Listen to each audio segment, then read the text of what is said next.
ओम नमो भगवते वासुदेवाय। आज हम आपके लिए गया तीर्थ की कथा लेकर आए हैं।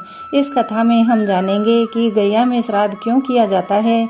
साथ ही इस कथा में एक और दूसरी कथा है जिसमें हम जानेंगे कि भगवान श्री राम माता सीता के साथ अपने पिताजी दशरथ का श्राद्ध करने गया धाम गए तो वहाँ क्या हुआ। तो आइए पहले सुनते हैं गया तीर्थ की कथा। पौराणिक कथा के अनुसार ब्रह्मा जी जब सृष्टि की रचना कर रहे थे उस दौरान उनसे असुर कुल में गया नामक असुर की रचना हो गई। गया असुरों के संतान रूप में पैदा नहीं हुआ था, इसलिए उसमें आसुरी प्रवृत्ति नहीं थी। वह देवताओं का सम्मान और आराधना करता था। उसके मन में एक खटका था।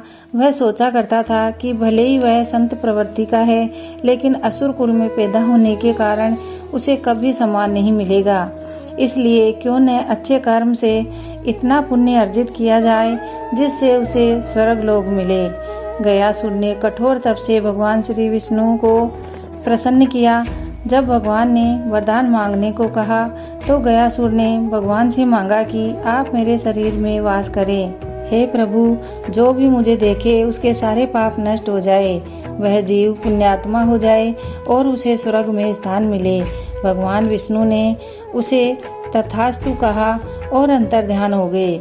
भगवान से ऐसा वरदान पाकर गयासुर घूम घूम कर लोगों के पाप दूर करने लगा। जो भी उसे देखता उसके समस्त पाप नष्ट हो जाते और वह स्वर्ग का अधिकारी हो जाता। इससे यमराज की व्यवस्था गड़बड़ा गई। कोई घोर पापी भी गयासुर के दर्शन कर लेता तो उसके समस्त पाप नष्ट हो जाते और जब यमराज उसे नरक भेजने की तैयारी करते तो वह गयासुर के दर्शन के प्रभाव से स्वर्ग मांगने लगते। तब यमराज को हिसाब रखने में संकट हो गया। तब यमराज ने ब्रह्मा जी से कहा कि हे भगवान, अगर गयासुर को न रोका गया तो आपका यह विधान समाप्त हो जाएगा जिसमें आपने सभी को उसके कर्म के अनुसार फल भोगने की व्यवस्था दी है, और फिर तो पापी भी पाप करके गयासुर के प्रभाव से स्वर्ग भोगेंगे। तब ब्रह्मा जी ने उपाय सोचा और उन्होंने गयासुर से कहा कि हे गयासुर, तुम्हारा शरीर सबसे ज्यादा पवित्र है, इसीलिए तुम्हारी पीठ पर बैठकर मैं सभी देवताओं के साथ यज्ञ करूंगा। यह सुनकर गयासुर सहर्षि तैयार हो गया। फिर ब्रह्मा जी सभी देवताओं के साथ पत्थर से गयासुर को दबाकर बैठ गए। इतने भार के बावजूद भी वह अचल ही रहा। वह घूमने फिरने में फिर भी समर्थ था। तब देवताओं को चिंता हुई। उन्होंने आपस में सलाह की कि इसे श्री विष्णु ने वरदान दिया है, इसलिए स्वयं श्री हरि भी देवताओं के साथ आकर बैठ जाए तो गयासुर अचल हो जाएगा।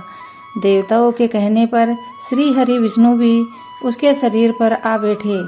श्री हरि विष्णु को भी सभी देवताओं के साथ अपने शरीर पर बैठा देखकर गयासुर ने कहा कि आप सब और मेरे आराध्य श्री हरि विष्णु की मर्यादा के लिए अब मैं अचल हो रहा हूँ। अब से मैं घूम घूम कर लोगों के पाप हरने का कार्य बंद कर दूंगा। लेकिन मुझे श्री हरि विष्णु का वरदान प्राप्त है, इसीलिए यह समर्थ नहीं हो सकता। इसीलिए हे श्री हरि, आप मुझे पत्थर की शिला बनाकर यहीं स्थापित कर दो। श्री हरि विष्णु इस बात से बड़े प्रसन्न हुए। भगवान ने कहा, गयासुर, अगर तुम्हारी कोई और भी इच्छा हो तो मुझसे वरदान के रूप में मांग लो।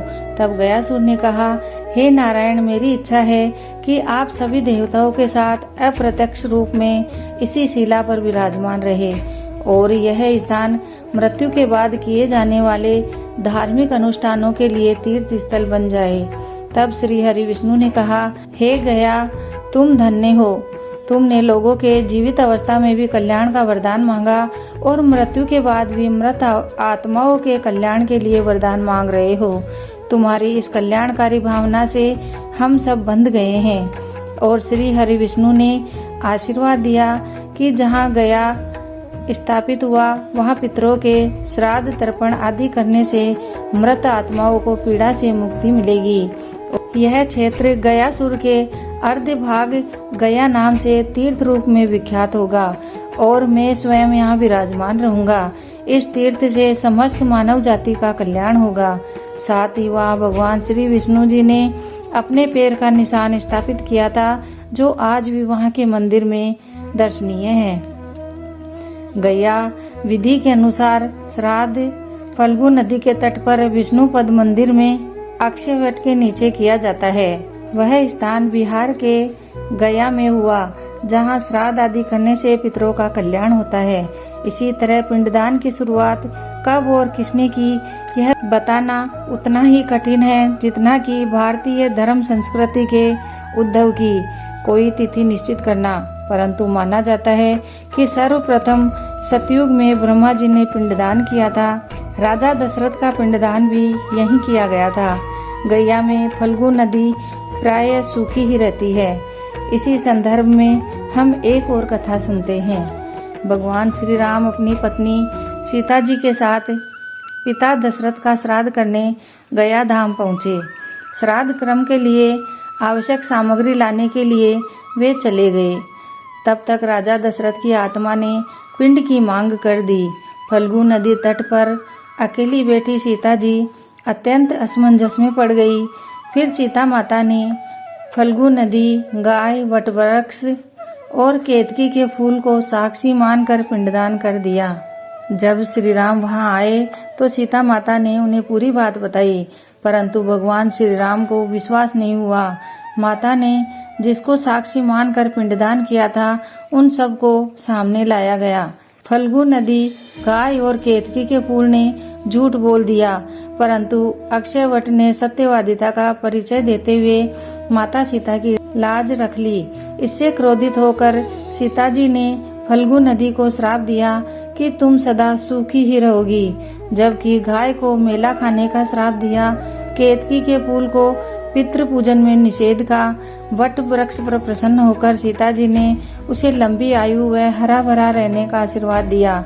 तब से ही फल्गु नदी हमेशा सूखी ही रहती है, जबकि वट वृक्ष अभी भी तीर्थ यात्रियों को छाया प्रदान करता है। और आज भी फल्गु नदी के तट पर सीता कुंड में बालू का पिंडदान करने की परंपरा संपन्न होती है।